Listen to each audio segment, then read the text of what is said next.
right. Well, the last of our five quick hits, we covered the Iranian protests that have been going since 16th of September.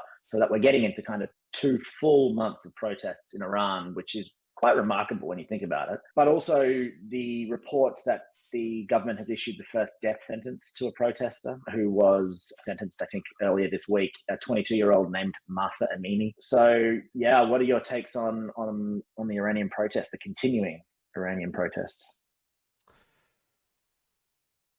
First of all, there's no way to get to the end of any sentence about this without just being blown away by the courage of the people taking to the streets. I'm Ukrainian, so I'm heavily invested in Euromaidan, and this is sort of that same sense of we can no longer live like this, even in the face of brutality. That's incredibly moving.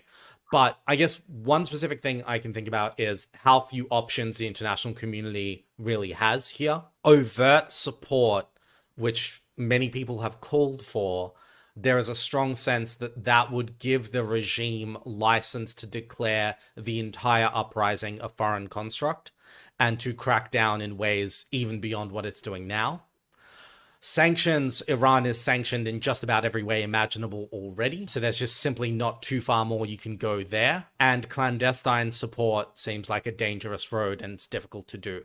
So one of the things that's really struck me about this is how everybody watching it from the outside, no matter their investment, the policy options are so incredibly limited. I think that's a really important point to touch on. I don't have much more to add to it other than just sort of every time these protests, things like this in countries that we as Westerners sort of feel require or need liberalization, particularly around human rights. Every time these things kick off, whether it's in the Arab Spring, a decade ago, Russia when the war broke out in February, or China when anything happens, there is this really wishful thinking from a group of people about like, oh, this is it, like they're going to overthrow the government and blah blah blah. And when it sort of inevitably doesn't happen, or at least not inevitably, but when it most likely doesn't happen, there is this pushback about how we're not doing enough to help, or we're not, what can we do to help? And you laid it out perfectly there. There isn't a lot that you can do short of reaction, which I don't think anybody thinks is a good idea. So I think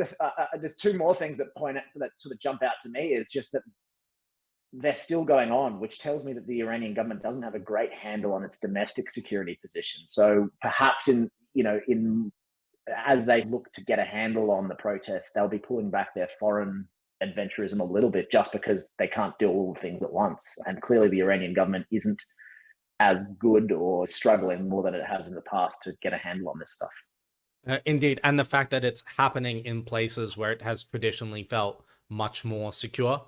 Right. Outside the capital, in some of these cities, in incredibly religious parts of the country where traditionally they wouldn't have expected to see people on the streets. As you say, every time this kicks off, we think, aha, now peace and justice will reign. And I think it was on Jon Stewart's podcast that somebody said, it's just incredibly hard to unseat the people with the guns. And at least for the moment, it feels like the Iranian government still has the guns and still has 40 years of practicing how to use them and to put people in jail. I mean, I think they've arrested 15,000 people over the last 2 months, which, that takes some infrastructure to be able to pull off. And they've handed down their first death sentence to a protester, which is a turning point. I will say that a turning point in the Revolution of Dignity, Euromaidan, was when there was a sense among older people that the regime was killing their children, because the riot police were literally beating them to death on the streets. So I think the Iranian regime also has to tread carefully, and that overusing force can be just as sort of deadly to a regime as allowing these things to go on. But that's neither here nor there.